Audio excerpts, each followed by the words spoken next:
Welcome to Story Conversations. My name is Travis. And I'm Scott. And this is episode 19 of our podcast. Our aim in Story Conversations is to better equip the people of Story Church by diving deeper each week on the previous Sunday's sermon. We want to answer your questions and muse a bit on our own thoughts. Stephen is out this week, so Scott is going to jump in again. Scott, did you know I was number 19 when I played baseball? Did not know. Had no idea. Did you know Tony Gwynn was number 19 when he played baseball? Who's that? Tony Gwynn, yeah, he plays for a little team called the Fathers in San Diego. Never heard of him. Yeah, he greatest contact hitter of all time, struck out less times than he walked, which is a fun fact. Oh. How much useless information do you have in your brain? So much, but it's all related to the state of Arkansas. Well, Coach Cal, how's that? He's great. So we're buying our Tyson chicken nuggets to pay those bills, and no one's going to understand what I just said. Yeah, so Coach Cal is one of the greatest college basketball players of all, coaches of all time. He recently left Kentucky, which is probably the greatest program of all time, to go to Arkansas. Kind of his, it's his swan song. He's retiring there. Going to pretend to coach. And we have a fun little thing here around. So, Scott, do you think that Arkansas football will have more wins than Arkansas basketball has losses? Good question. So I would shoot for no. Okay. That would mean they would win more than like 3 games. So wow. Well, that means the basketball team would lose less than 3 games. I don't know. I think I just got some math mixed up. So, in my head. Is Arkansas football gonna win 9 games and basketball loses 8 games? Not a chance. Okay, so we're pulling for basketball this year. We're already looking forward to spring, not fall. That's what I'm hearing. Oh, absolutely. Well, okay. Basketball starts in November, so yeah, but it finishes in spring. You're right. When it matters. Regular season does not matter in college basketball. Scott, how are you? I'm doing great. How many listeners have we lost already? All of them. Okay. Yeah. Arkansas tends to do that. Yeah. If they're not from the state of Arkansas, we've lost them already. So all of them except maybe my mom. Okay. Well, hi, Scott's mom. It's good to be heard by you. Sarah, your bride, is almost on summer break. I'm sure she's looking forward to that. Any big summer plans you guys are looking forward to? Yeah, actually, we're going to Italy this summer. Yes. Yeah, we're going to spend about 10 days in Italy doing all that. We're going to go to Rome and Florence and spend a little bit of time on the Italian countryside. Wow. So yeah, it's one of those trips we saved up for a long time, and we're doing it. We're ready to go. So great. Yeah. I heard Arkansas and Italy share a lot in common, so you'll have a lot of fun. You'll feel at home. Yeah. So Italy, home of good wine. Arkansas, home of good bathtub wine. It's gross.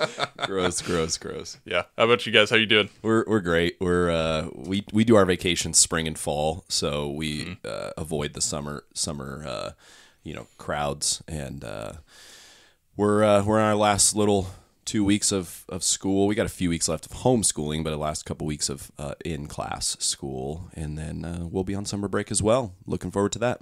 That's awesome. No fun summer things? We don't like fun, no.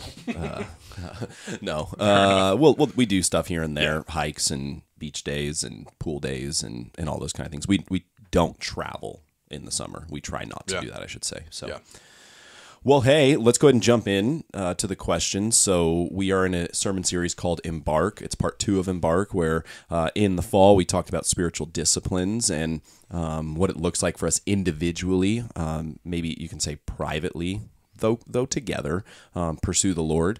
And then here in this part 2 of the series, we're talking about maybe corporate marks, traits, characteristics, whatever you want to say, of the local church that we would like to see our congregation continue to walk in and grow in as well. And so Nathan laid the foundation on the idea of being a corporate body week 1, and then Sunday I preached on the preeminent mark of the local church being the church that loves. And so we walked in John 13, where Jesus says, "A new commandment I give to you, that you would love one another just as I have loved you." And then he talks about the world will know we're his disciples by how we love.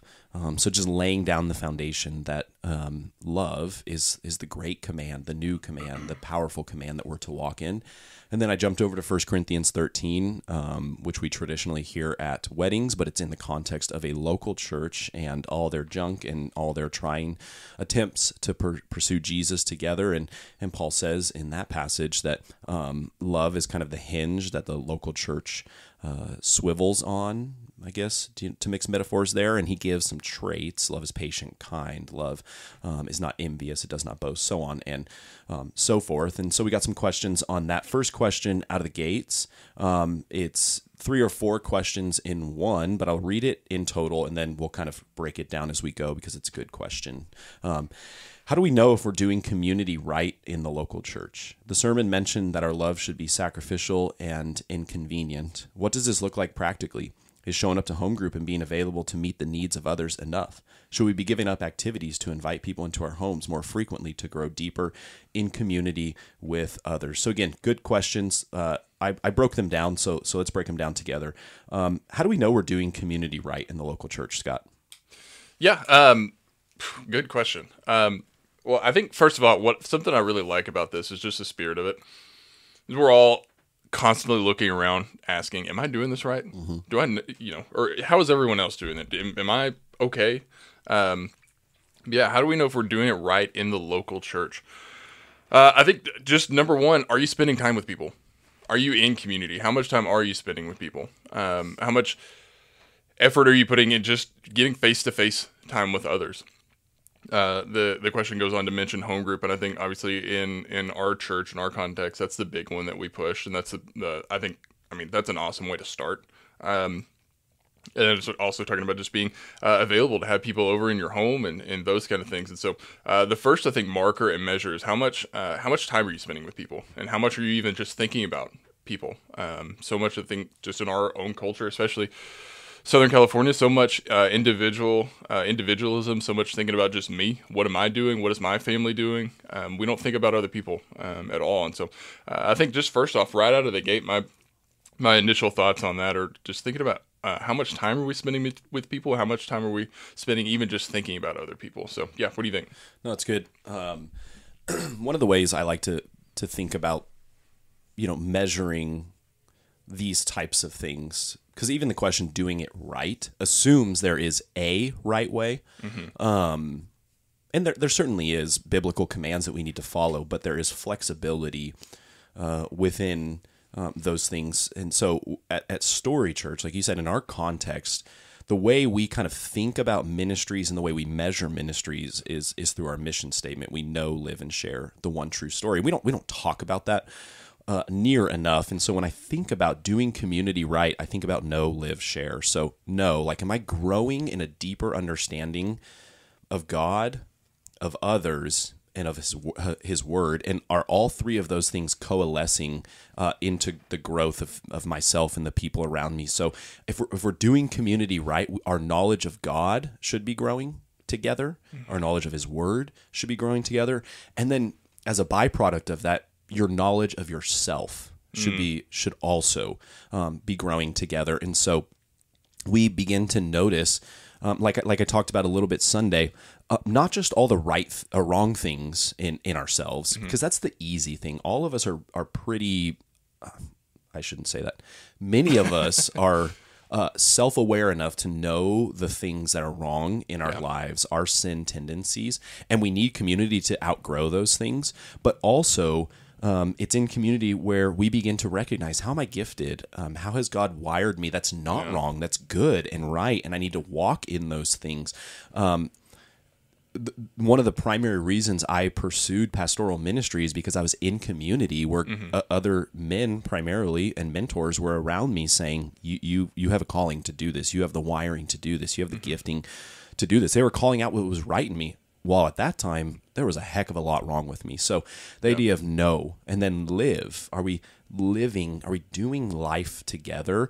And I think the New Testament, the way it talks about doing that, is primarily through the lens of the one another's of the New Testament, which are, if we read the 59 one another's of the New Testament, it's really hard. It's really hard. It's really easy to understand. It's really hard to apply. So bearing with one another, bearing up one another, forgiving one another, rebuking and admonishing and correcting and encouraging one another. That's where the rubber meets the road of doing community right, where we're not just coming together and talking about Arkansas and Italy. We're talking about life and struggles and heart level issues. And we're doing it over the long haul with each other. And then finally, share. Know, live, share. Are we sharing the gospel with each other? And then is that propelling us to share the gospel with our neighbors and to the ends of the earth? So those are some of my thoughts. Do you have anything else on that? No, I don't think. I think you hit it. Nail on the head there. I think. Yeah.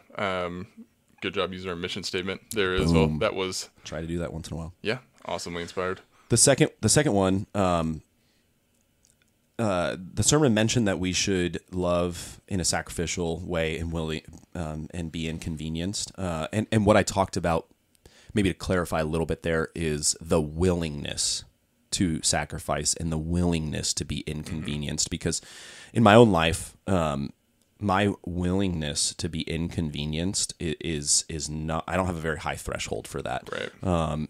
So if it's after hours and the phone rings, like I don't have a strong willingness to answer the phone. If my calendar is planned out with something, I don't have a high level of willingness to rearrange the calendar for something. That's important. Not everything's an emergency, but also I'm talking about my personal willingness level. And so, so practically, what does it look like to be willing to be inconvenienced? I think for me, it's being willing to answer the phone calls when I don't want to. It's being willing to have the coffee with the person I don't want to.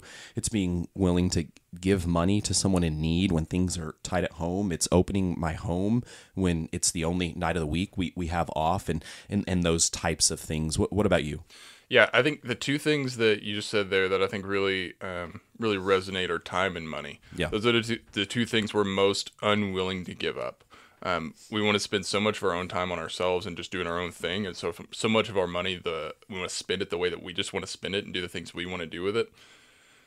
And I think those are the things that they're hardest to give up. They're hardest for us to think about, well, how do I bless other people with this? Or how do I give this away to other people? I mean, just as an example, I told this, I think a couple weeks ago when I did this on the podcast too, it fits way better here. One of the things 2020, before I was on staff here, I got laid off of my job March 2020. I didn't have any income. I was in grad school, just trying to figure it out. And my home group, Cunningham Home Group, shout out Cunningham Home Group from 2019 to 2022. They helped pick me up. I mean, both one, they paid my bills for summer until I was able to help me get through school and kind of get life back on track, some kind of normalcy, and find a job and all those kind of things. And that was huge. Just thinking about the financial aspect of that, like people sacrificed for that. And that was not easy for anybody. I know that. I saw what those numbers look like, and that was a huge, just for me, an example that I think about of how to love in a way that's sacrificial, how to give in a way that costs me something. And on the other hand, too, just the amount of time that people spent with me in that time as well. That the group people took me into their homes at a time where nobody was bringing anybody into their homes. People spent time with me. And the Cunningham Home Group. Well, that was a different thing. But people, brought me in and were a family. I lived by myself and was 1,800 miles away from my family and all those kind of things. And so I had people a church family that sacrificed time. They sacrificed money. They sacrificed, safety, honestly, in that time for a way to love other people. And so to me, that's just a very, really tangible example that I can think about that just bubbles up really quickly when I think about these things. But yeah, I think time and money and being able to do those things in a way that's sacrificial, in a way that's just not thinking about ourselves and getting out of our own heads. I heard C.S. Lewis one time talked about giving, and he said people were talking about they were complaining about how much they were being asked to give and all those kind of things. And he said, well, if you really want to get down to it, the woman giving her last coin in the temple, that Jesus told that parable of, she gave her last coin, and that was more than all the other things that anyone else had given, even though it was monetarily less. But the point of that, give until it hurts. Yep. Give until you feel like you're losing something. And that's the standard of what we're being called to give, and how we're called to love other people. And so, but again, that's so hard to do, man. Yeah. It's so hard to do. It is. And I think one thing we have to be careful of, and certainly myself as a preacher, I need to be careful of, is painting with a broad stroke. And this is a internal tug of war, or tension that all of us are walking through. So we don't always sacrifice everything we have, and we don't always rearrange our calendar. We don't always do the things, but we have to be willing to do those things when the moment arises and the Spirit is pricking us, so to speak, to go and do those things. Because I know often in my heart. I guess there's a bunch of valves. Yeah. How many you got? I don't know. I don't know. But there's times where I feel the nudge of the Holy Spirit. Hey, you need to go do that.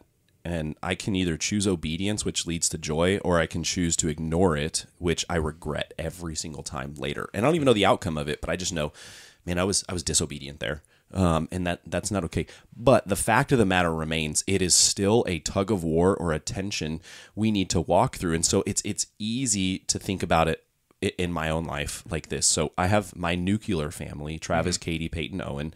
That's my first ministry. That's my primary ministry. Yeah. And then I have our Story Church family, where God has called me to be the lead pastor. And it's this constant tug of war of, how am I going to best love, lead, shepherd, serve, sacrifice for both families simultaneously? And so sometimes that means we're in seasons where things at home are in need of my attention, and I am going to pull back from things going on in the life of the church because I need to hone in on what's going on at home. And then there's times where I need to pull back from things at home for a season to hone in on things that are going on in the life of the church. But either way, what Katie and I have to do, or what the elders and I have to do, is we have to pan out with a bigger picture and say, are we evaluating things? Like, how are things going? Are we thinking about things? Are we becoming slaves to something? Is my family becoming slaves to the church calendar? Yeah. Or is the church calendar becoming slaves to the Cunningham calendar? Am I becoming a slave to my money? Am I worshiping it? Or is my money something I steward for the sake of the good of others around me? And so you're thinking through this tension, and there's a seasonality to it. So typically in the Cunningham home, we find ourselves, like, if I were to rank the seasons of the year, in terms of busyness, the spring is always the busiest, fall is the second busiest, winter is the third busiest, and summer is the fourth busiest, so to speak. And so right now we find ourselves, just in an absolute sprint of a season. From January through the end of May, we are full bore every single day of the week. And so I find myself having less capacity to maybe be inconvenienced, so to speak. But I think that's when God's calling me most clearly, like, hey, you need to do this. Yeah. And then in summertime, I'm generally just like a little more free and a little more able to have those one-off meetings or answer those phone calls and those kind of things. So anyways, what I'm trying to draw out there is it's a tension. There's a rhythm to our calendars. There's a rhythm to our lives. We'll get to that in a second here. And also it's just something the Lord has laid on my heart for our church. I'll roll that out later this summer. But anyways, there's a seasonality to it. There's a tension to it. We have to be willing to ride the tension, be flexible in it, and not paint with a broad stroke. So anyways, what do you think? Yeah, absolutely. And I think, as I think about just the way, and I've heard you talk about this several times, that as we talk about, or as you preach and talk about and challenge people and challenge our church to do different things, everyone's kind of on a different space with that. Everyone's on a different place in their sanctification journey. And so there's some people who, like, man, they've got this down. They've got that balance down. Totally. And there's some people that they're just like, hey, they're just, for the first time ever, you're thinking, oh yeah, you know what? I should be loving other people and thinking more about community. And so that's just, I think, you're talking about painting with a broad stroke. I think it's one of the challenges of you as a preacher, and that I think honestly the podcast is good for is being able to nuance too about some of those things that you're talking about and say like, hey, some of these people at church absolutely are killing it and are super hospitable and sacrificial and giving and all of those things. And so I think as we think about this and talk about some of these things, you're not saying to everybody, hey, you need to double down what you're doing. You need to double up what you're doing. And some people, I mean, man, the busyness of life. Obviously, Sarah and I, we don't have kids yet, so I'm not going to pretend to like give parenting advice. But I can see from the outside that stuff is freaking hard, and it takes so much more time than what I would imagine. And so it's so much more time and effort and emotion and energy than I would imagine. And so you said. Our homes, that's our first calling. That's our first ministry and our first place that we're called to love. And that's like, when you get to the nitty gritty of sacrificial love, like it starts there. Yeah.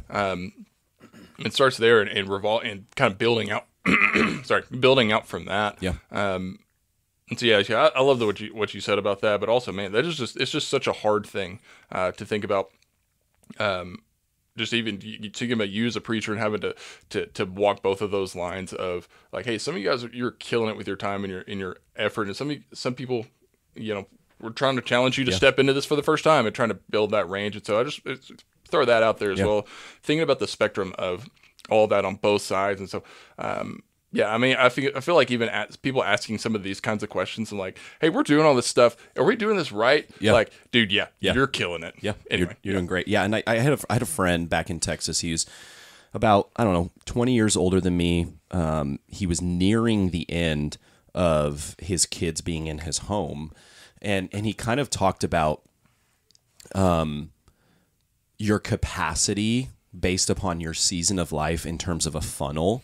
So when you are single, like you're at the very, very top of the funnel. You might have a job, maybe you go to school, maybe you're dating, you have friends and those kind of things, but generally your capacity is very large. Yeah.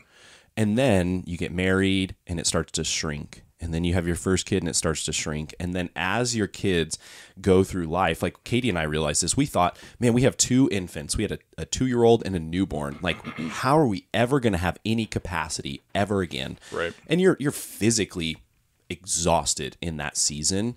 But generally speaking, we strap the kids in their car seat and they go where we want them to go. They show up to meetings and they kind of just sleep through it because that's what infants do. Yeah. And now as our kids are getting older, our capacity is not getting bigger. It's going down the funnel and shrinking even more because now I'm a glorified taxi driver, taking kids to and from, and Katie too, and she's teaching them, and we're taking them back and forth from activities, and they're building their own friendships. So they're starting to do play dates and sleepover and all those fun things. And it's, again, like just more and more carting them around. And then I have friends that have kids that are in the teenage years, and so their kids are starting to drive, but now there's like an emotional drain of, oh my gosh, my daughter has her first boyfriend. How's this going to go? Mm-hmm. Oh my gosh, my son went through his first breakup, or he got cut from the team, or he's struggling with his faith, or all these kind of things. And so like your capacity continues to shrink. And then this guy was saying, and then all of a sudden you become an empty nester and it comes out the bottom. And there's no more funnel. You're just like wide open. And so even not just in kind of like the season of the calendar year, but the season of life that you find yourself in, you're going to have more or less capacity. And we never frown at the season that God puts us in, but instead we look at it through the lens of his eyes and say, okay, so what's my primary calling in this season? What am I called to sacrifice for and be inconvenienced for primarily, secondarily, and then on a tertiary level? And it's always going to change. But what we have to do and be willing to do is open our eyes and evaluate those things. Because, I mean, one of the things I see in our church is we do have a lot of empty nesters. And I would love to see our empty nesters continue to sacrifice and grow in their sacrifice and service of our church. And so, anyways. Third one is showing up to home group and being available to meet the needs of others enough. Good question. I think so. Yeah. I mean, honestly, based upon season of life. Yeah. Based upon season of life. Like if you've been at Story Church for any amount of time, and you call this church your home church, and you want more for yourself, do group. Mm-hmm. If you want more for yourself or whatever else, continue to do group. One of the things I like to do when I'm talking to home group leaders or talking to people who are in home groups is just say, manage your expectations up front and be willing to sow seeds for years. Yeah. Harvest takes years. Getting fruit takes years. So continue to press into your group. And the other thing I like to say is be a pace setter. Like, when you have NASCAR and there's kind of the cheap, Camry that's driving around and all the muscle cars are behind them. I don't know NASCAR. So someone can correct me. Yeah. But you guys know what I'm saying. It's kind of setting the pace before it's saying, hey, we can only go 60 miles an hour right now. We're getting our tires used to the track. And then when that Camry gets off the circle, the oval track, every other car just picks up their pace kind of thing. I would like everyone that finds himself in a home group to be the pace setter. Like get out there and say, I want deeper community. I want to know, live, and share with one another. I'm not going to wait for someone else to do it. I'm going to do it myself. Yeah. Yeah. And you're thinking about home group too. It's 2 to 3 hours a week of disciplined time to spend together and to get into the nitty gritty of life and those things and faith and talking about our walks with the Lord, talking about how things are going in life and being able to really wrestle through things with each other. I mean, that gets to be a grind week after week for 4 or 5 months at a time. And so I don't want to at all downplay how important home groups are and just how hard. I mean, we're feeling it now. We get to the end of May and we're like, man, we've been doing this for 8 months now. Like this is tiring. People, it gets harder for people to, it gets harder for us to, Sarah and I lead a group. It gets harder for us just to want to get up and go do it on Sunday afternoons every week. And, it gets really, really exhausting. But there's so many good things, like you said, so many good things happen in group. And that's where we really, as a church body and as our smaller groups in the church body, are able to know, live, and share the one true story of the gospel of Jesus Christ together. And I think even so, we say it a lot, like Sunday morning is not enough for your faith. Mm-hmm. Prayer nights are not enough for your faith. Home groups are not enough for your faith. All of those things put together, like God is going to do great things through those things. And I would even challenge you, like within your group, even like have the willingness to kind of break that down a little bit. We're not creating cliques here or anything like that, but like find your people and like press into life with them. And I'm not just saying like do double dates with them or, go grab coffee before or after work with them. I'm saying like press into the things of the heart with that person.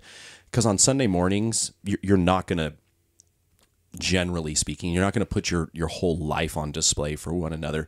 In home groups, sometimes you will, but maybe not fully. Right. But the call of the gospel and the truth of the gospel is that we are simultaneously fully known and fully loved by Jesus. So he knows everything about us and he loves us fully in the midst of everything that he knows about us.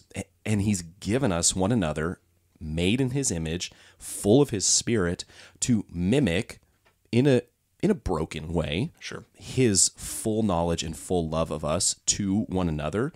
And so maybe within the larger context of a group of 12 other adults and however many 9,000 kids running around your house on a Tuesday night, break that down even deeper and say, I resonate with something going on in his or her life. I'm going to make it a beeline to her, and I'm going to press in with her. So it's not everyone. Again, like we're not painting with a broad stroke here, but it's like there's something going on with her, or there's something going on with me, and I want to grow from what she has to offer me. Yeah. So I'm going to pursue her, and I'm going to sacrifice and say, you know what? After I put the kids to bed on a Friday night, we're gonna go grab drinks together and talk more, or we're gonna set up a fire and sit around a fire, even if it means I'm gonna sacrifice some sleep, even if it means I'm gonna feel guilty because I'm not pressing in with everyone or whatever else, but continue to break things down. Jesus had the 72, the 12, and the 3, and you read the Gospel of John and you see that John's in the 3 and he's very proud of it. I am the beloved. He keeps calling himself that. It's like, John, man, you're full of yourself. But anyways, just another thought there on group, like continue to break it down. Yeah. All right, last question here, and probably maybe the loaded portion of it. Should we be willing to give up activities to invite people into our homes more frequently to grow deeper in community with others? Go ahead, Scott. Yeah, I think, again, you said earlier, it's hard to paint here with a broad stroke. I think everybody's got a different capacity, and everybody's in different life stages with those, with what they're doing, what their kids are doing, and all those kind of things. And again, I'm not going to pretend like I have any advice to give to parents on what to do there, but on how to parent their kids and manage those calendars. But there is we do have this like busy, be involved in everything kind of lifestyle. We're talking about yesterday. Thinking about like sports and all these all the other kind of things, and where the kids are involved in. Whereas like kids, our whole life and calendar revolves around the 1,000 things that kids are involved in. And as adults, as Sarah and I, without kids, like we've got a million things that we want to be involved in and things that we want to do, but we don't take enough time to slow down and just to build in space for other people. We don't build in enough margin because we just want to max out our calendars 100% of the time. So I don't, I'll let you give the parenting advice on how to do all that. But my first thought here is, how much margin do we have in our lives, or are we maxing out all of our calendars all the time? Yeah. Because if we never have any space to do anything else, that maybe is a time to step back and say, well, maybe we should slow down a little bit. Yeah. Maybe we should say no to some things that aren't as important. But on the flip side of that, being involved in things, there's so much good gospel opportunity and opportunity to pursue people in those times as well, and in those things that we're involved in, or on ball fields with kids and the other parents and things like that you're interacting with and able to build relationships with. I mean, there's a lot of space there too to pursue people, to share the gospel, to have those evangelistic conversations, or invite people to church, or just do life with other people in different spaces. So I just threw a lot of thoughts out there. No real solutions. What do you think? No, that's good. I think the margin idea is key, because excuse me, life is margin in general. Your emotional and spiritual margin and capacity, physical, calendar, time, money, all those things. Having margin and cultivating margin is key to, I think, healthy living. I think when I think about it, when Katie and I, we do this every June/July, we reevaluate the next fiscal year on our budget, and then we look at the calendar in our lives and our kids and what's needed. And we need to think through some principles more than make, mandates for ourselves. And one of the principles that we live by is our calendar Jesus-centered? Now notice I didn't say church-centered. Yeah. I said Jesus-centered. So our personal calendars, they should not be church-centered. Mm-hmm. They should not be marriage-centered.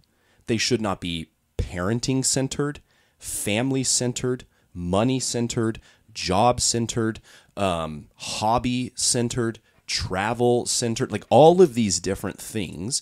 And so here's why I say that. If our personal calendars become kid-centered, if you're married, your marriage is eventually going to turn into that thing where when your kids are 18, you don't know each other anymore. You're foreign to each other. You're going to be like, who are you? Do I still like you? Those kind of things. And then also we're going to raise, if we have kid-centered homes, we're going to raise, I mean, we're seeing the fruit of that right now on college campuses. Oh, yeah. Selfish, idiotic people. Yeah. That think the world revolves around them. Mm-hmm. If your home and your life is money centered, like you're gonna do everything you can to get more of that. Mm-hmm. Travel centered, same thing.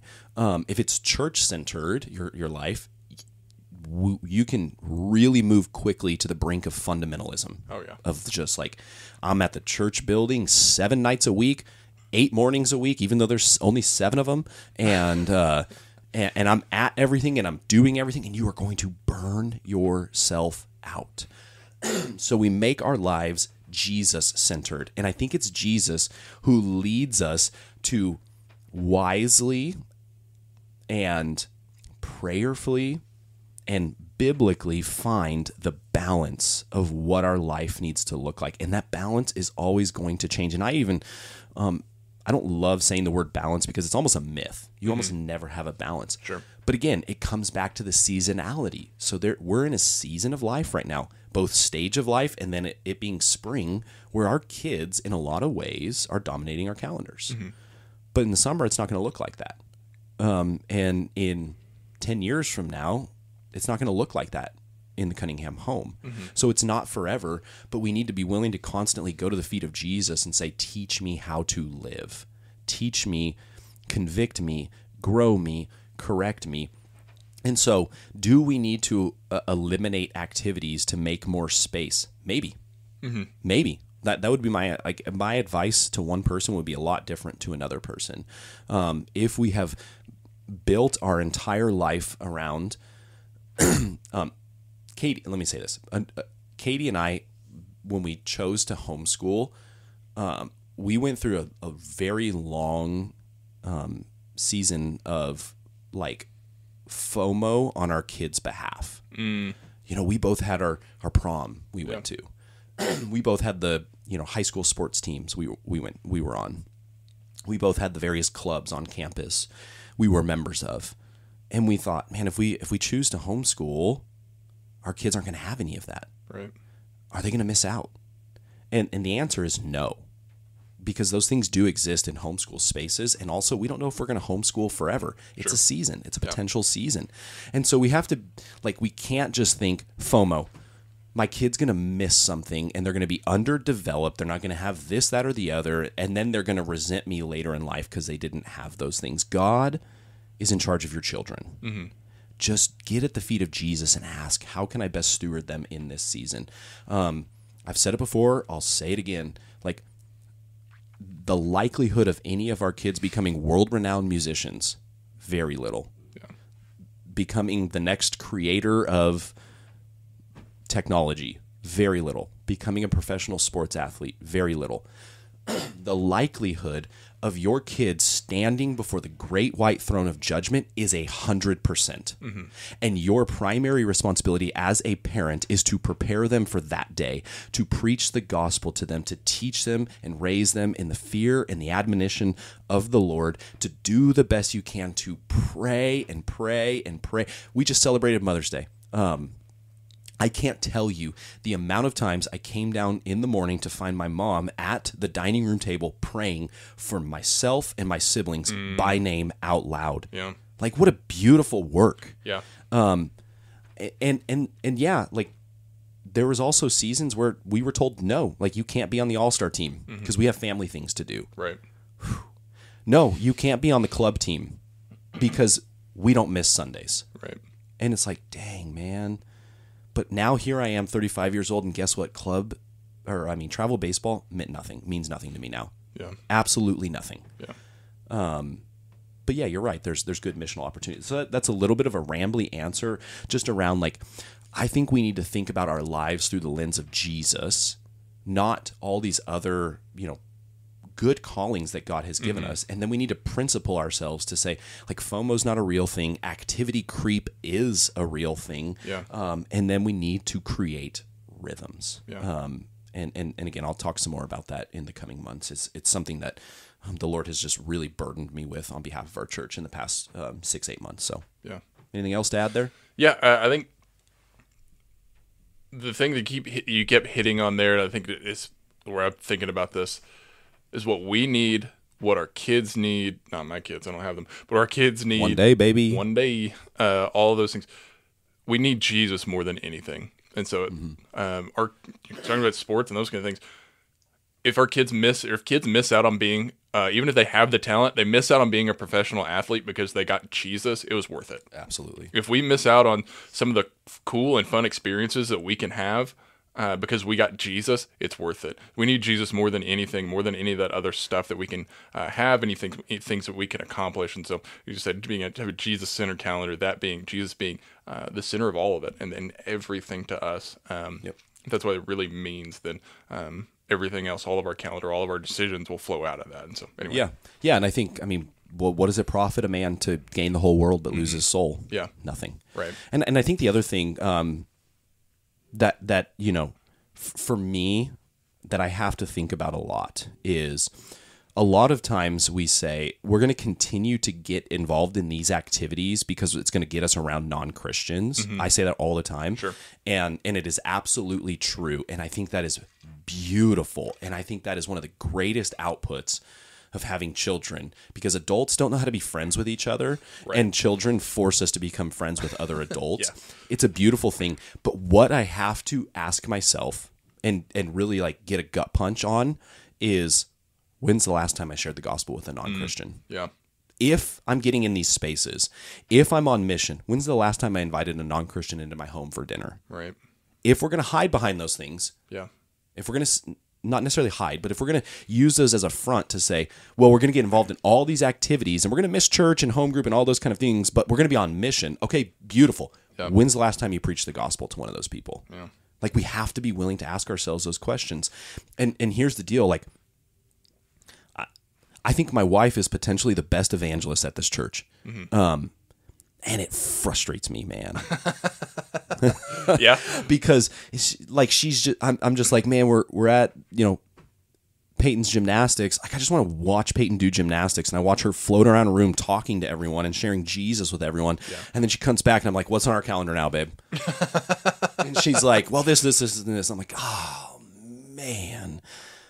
But she can, with honesty before the Lord and before his people, say, I'm on mission in these spaces God has placed me. Right. And it is such a beautiful thing to be honored and upheld as a cool picture. And so I would just encourage you, if you find yourself in a lot of activities that are forcing you to say no to church, primarily the Sunday morning gathering, you need to think long and hard about those things before the Lord. And you need to be willing to lay those things before a brother or sister or one of your pastors and say, hey, be honest with me here. Yeah. And hear their feedback. But the tension remains. Like, if you do find yourself in those spaces, are you actually on mission? So I think we solved the world's problem with that one. Nailed it. I assure you we did not. So if you have a follow-up question on that, please follow that up. Okay, second question that we'll ramble through here. Where are we at on time? How much? We're at 42. Oh, we're good, man. We're rolling. So one of the things I talked about is we love because he first loved us. So we can't truly love one another or love our neighbors until we receive the love of God for us. So how can we, one of the questions we got, or I was getting on Sunday, is how do I better position myself? I know theologically I'm loved by God because that's true in the gospel and I'm a Christian. But how can I experientially, tangibly, functionally, how can I continue to position myself, posture myself to saturate myself in the love of God for me? Yeah, I think first off is being in church, like talking about Sunday morning gathering, for sure. We got to be there. We got to prioritize that. We got to make that something like it's rare that we miss. Yeah, I think first of all, if we miss out on that, I mean, that's where I think everything starts there. Sunday morning gathering, hearing the word preached, worshiping the Lord, being in community, just around other believers. I mean, that's the first place. I think, and then just personally, we talked about spiritual disciplines all last fall. Being in the Word and spending intentional time reading and digesting the Word of God, spending time in prayer and just prayer before the Lord, and I think going to prayer without a long agenda list of God, do this for me, do this for me, do this for me. But saying, God, speak to me. God, move in my heart. God, illuminate your word to me. God, remind me who you are. Give me more of yourself and more. Help me to believe in who you are. Instead, like, God, give me this car, give me this house, give me this spouse, give me this kid, give me these kids, whatever. Yeah, I think those things, that's where I think everything starts in those spaces for me. So, yeah, what do you think? No, that's good. My pastor in Texas, Matt, there's several things that when I sat under his teaching just really resonated with me. So one of his phrases that he would often say is position yourself under the faucet. And so, we have the Psalm, as a deer pants after water, so my soul longs for you. So are you thirsty for the love of God? And if you are, position yourself under the faucet. Like when we're kids and we're so thirsty, we get home from school, and back then we didn't have hydro flasks, and back then we didn't buy water bottles at the store because that's just a completely ludicrous thing to do. Like, someone sells water. Yep. That's insane. But what you did, you either grabbed the hose in the driveway or you ran into the kitchen sink. And nowadays everyone would be like, oh my gosh, fossil minerals, and you can't drink that. It's like, guys, it's got to be filtered. Yeah, that's right. It's fine. It's fine. It's like, we're not in Flint. We live in California. But like, you would just get under that and you would gulp of that cold water. You just walked home from school, you're running with your friends, and you're thirsty. It's hot. Boom. But are you actively positioning yourself under the faucet through the spiritual disciplines like you talked about? But the second thing that Matt always talked about that really resonated with me is, a lot of times we don't even want the love of God. We're not thirsty.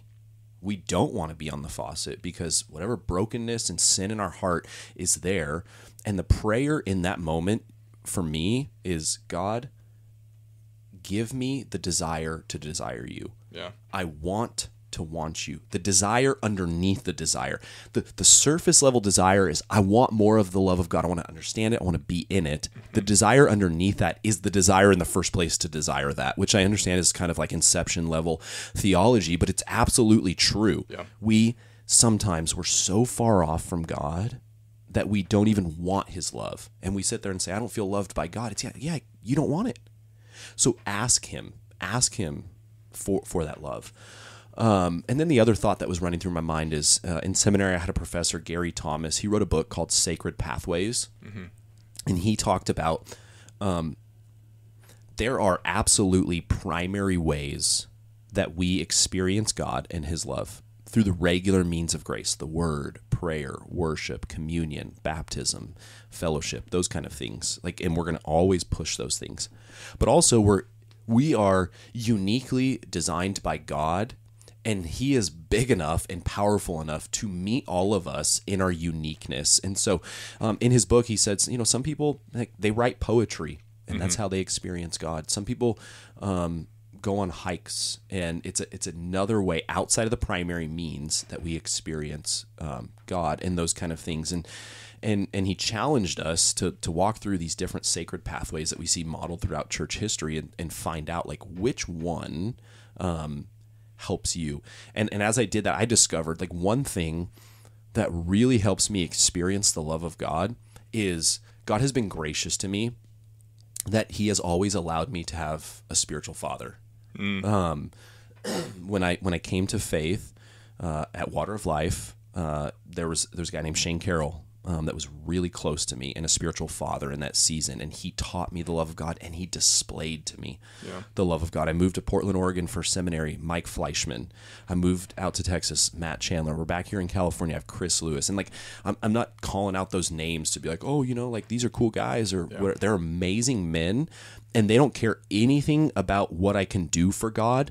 They care about who I am as a son of God. Yeah. And they were that has always been a crucial piece to me experiencing the love of God, as having a spiritual father, not say, hey, let's talk about, let me coach you up on ambitions and gifts and those kind of things. But they sat across from me and they preached the truth of the gospel to me, and they share the love of God with me, where I can be in the lowest moments of my life and I can just lay that before them, and they can say, God loves you, and I love you, and I'm not going anywhere, kind of thing.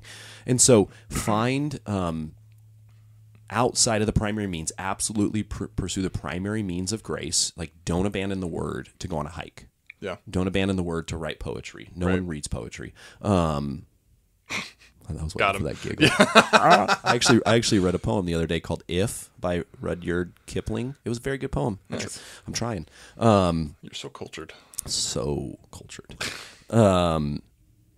But outside of those primary means, like what positions you under the faucet of God's love? What draws you into his love? When I say that, what are you thinking, Scott?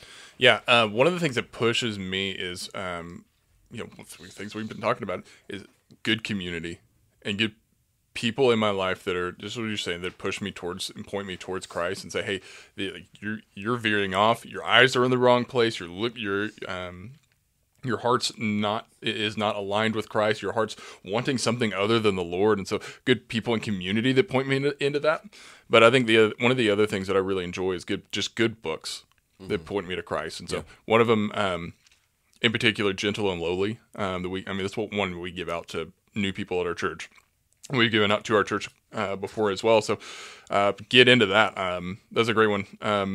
Books, things like that just continually point me to Jesus and say, hey, this is that help align my thinking, align my heart, and align my mind to say this is to Christ and set my mind on Christ. And I think some of the other things is just being mindful of the kinds of media that I take in, movies, songs, podcasts, those kind of things. Because I think everything affects us, and everything affects the way our heart is aligned and what our heart wants even. And so being mindful of some of those things and being intentional about putting things into our minds and into our hearts that point us to Christ. And so one of the things we talked about in worship in this spiritual discipline series in the fall was being disciplined to listen to music that points us to Christ. And so things like not even just worship music, because be honest, we get tired of worship music. Outside of it, so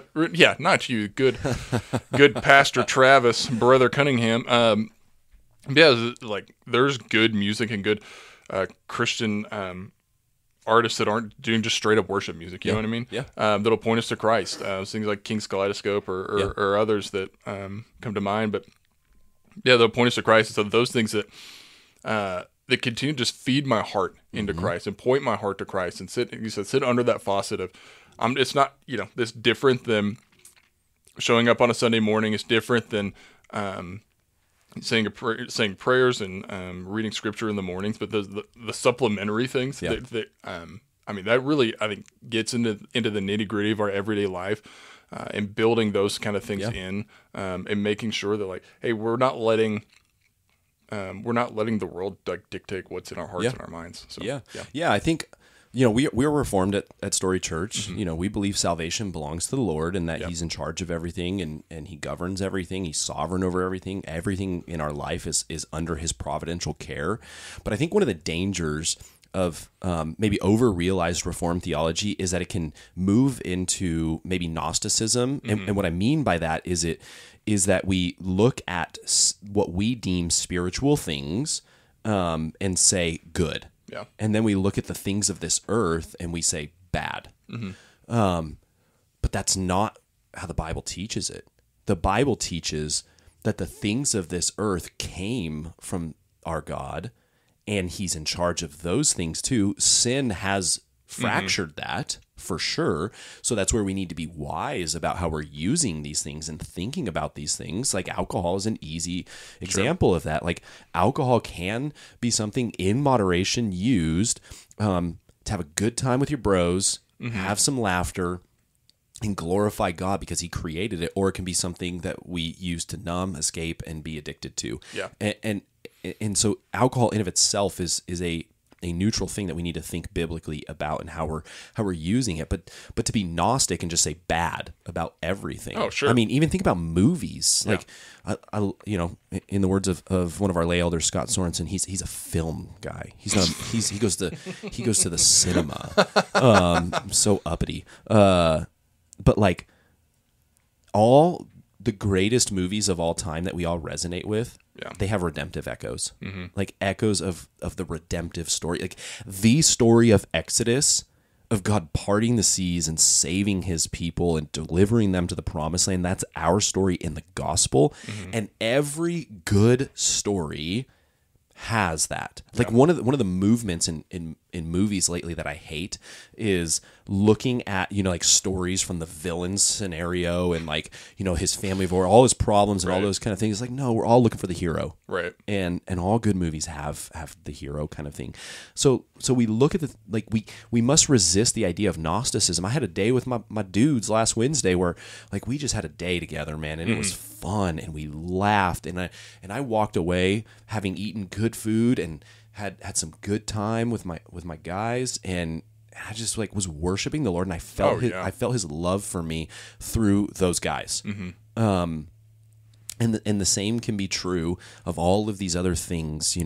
For some of us, we need to go sit at the banks of the ocean in Huntington and just experience God's expansiveness and beauty. Some of us need to go on a hike. Some of us need to read a good book. Some of us need to drink a good cup of coffee. All of these kind of things are meant to point towards, as you said, point towards Christ and increase our worship of Him.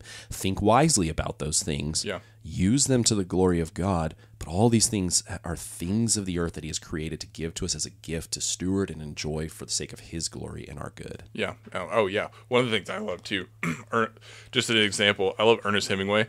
And Hemingway Big Ernie. novels. Big Ernie. I had a great Ernest Hemingway trip with one of my friends, Dan Escabel. You're not listening to this.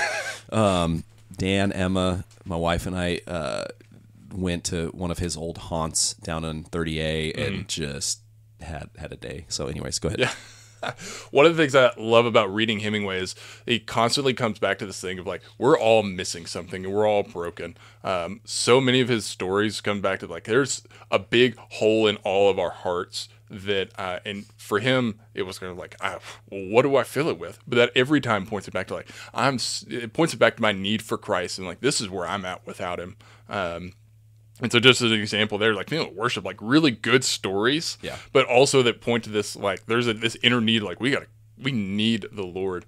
One of the other things we had, one of our friends that passed away a couple of years ago, Anthony Tran, one of the things he talked about is really good chef. And one of the things I love talking to him about that is that, he said, he's talking about how he experienced God through food and how that pointed him to worship, just the good gifts that God gave. And so he was excellent chef and cook and all of those things. So there's two other examples of thinking about that. Yeah, and we're not advocating for mysticism and like God's in everything and you just have to unleash that, like those kind of things. But what we are talking about is like Anthony, I mean, that dude could slay in the kitchen, and then we would enjoy that food together as with him, and he had so much knowledge of how God designed different flavors and how when you bring those things together and you add this little bit of acid and maybe a little bit of heat, like look what comes out different on the other end. And like, isn't it crazy? That's from the mind of God. Like, let's give God thanks for this kind of thing. Like that was such a cool experience. So that's good stuff, man. God loves us. We need to like know that. Yeah. And so sometimes it's going to a friend and saying, I don't feel loved by God. Can you remind me God loves me? Oh, for sure. And like just something as simple as that. But you know you, and if you don't know you, let someone else get to know you and point you in the direction that you're to go. Yeah. I think I'm going to add this really quick to the end. Do it. One of the things is we try to think about experiencing the love of God and of these things. I think I need to be reminded of all the time is that the Holy Spirit dwells within me. If we're believers in Christ, God has given us the fullness of Himself already, and He's already given us all of His love. And so it made us a new and redeemed creation. And so we don't have to work to get closer to God. When we pursue these disciplines, we pursue all of these things. What we're doing is understanding how loved we already are, not how loved we can be. Yeah. How close God already is to us, not how close we have to make ourselves to be. And so that, for me, that's always just been really freeing in thinking about these things, and that I don't have to work to be more. This work is to realize who I already am and what God has already done, not something I have to go and do, but something I have to understand that I already am. Yeah. So anyway. That's good stuff, man. Yeah. That's good stuff. This podcast is sponsored by the love of God. Okay, final kind of fun question. What is something that people like to mock or dog on or make fun of or whatever that you maybe secretly have an admiration for or you're drawn to? Yeah, outside of the whole state of Arkansas and everything therein, that's not secret, but country music. Oh, I love country for music. sure. Well, you're going to resonate with this, but that's a very divisive one. Yeah, it is. People either love it or they hate it. I love country music. I love everything about it. I love good bluegrass. Yeah. I love, like, dude, add a mandolin and some banjo in there. Dude, I'm all about it. That is on brand. Yeah. For you. I love that. Yeah, that's good. People do like to dog on country music, and if it's kind of like the modern pop country, that's a different thing. That's trash. That's trash. Yeah, it is. It's not good. The radio music, but if you need some good recommendations on some kind of niche country artists, hit up me or Scott. Dude, we'll find you some stuff. Give me a sad song about your dog dying. And oh man, truck stop running. Antifreeze biscuits. Ty Neal. Shout out. This podcast is sponsored by Ty Neal. Great. Grace Point Church, Las Vegas. That's it. For me, okay, I'm not. Got to hear me out. Yeah. I'm not saying I love these things, but I'm saying they're reliable chain restaurants. Okay. Like if we're going to lunch as a team, I'm not going to say, hey, let's go to Chili's. Like let's go to the State. Yeah. Or let's go to the deli. Let's do something like that. But in a pinch, you find yourself in a tough spot. Maybe it's a road trip. Maybe you're taking a boomer out. I don't know. But like Chili's is fine. Yeah. It gets the job done. Like Chipotle's fine. It gets the job done. Yeah. So I'm okay with chain restaurants. I'm not like kill them all. I prefer local, but sure, we get it done. But man, dude, a good Cracker Barrel every now and again. Shoot dang. Heck yeah. Shoot dang, brother. You wanna put down 43,000 calories for breakfast? You do you. Go to Cracker Barrel, man. Go to Cracker Barrel. There's one on every exit on every interstate outside of the Los Angeles area. Yep. My snarky answer to this question is being normal. Something that people like to mock that I just like am a big fan of, because everyone has to be so special these days, and everyone has to have their label. You know, like I am this, and hear me roar. I am different, and do this for me and honor that. And it's like, you know what, dude, I am just normal. I wake up, my body hurts. I drink coffee. I eat breakfast. I come to work. I go home. I love my wife. I coach my kids. I try to sleep, and then I wake up and do the same thing the next day. And guess what, guys? Normal's awesome. Yeah. So, amen, brother. Don't make fun of normal. Go be a normie. Go be normie. Okay. Well, hey, that is episode 19 of Story Conversations. I hope you were blessed by it. Any follow-up questions, let us know. Coming up here, we've got a couple more weeks in Embark, and we've got a special guest with an accent coming in June to preach in our series. Really looking forward to that. Make sure you're there for that. Most importantly, next Wednesday night is prayer night. You're probably listening to this at some point on Wednesday. A week from today that you're listening to this, we have prayer night. Be there. Don't miss that. This has been Story Conversations. Bang-a-lang, baby. Y'all come back now.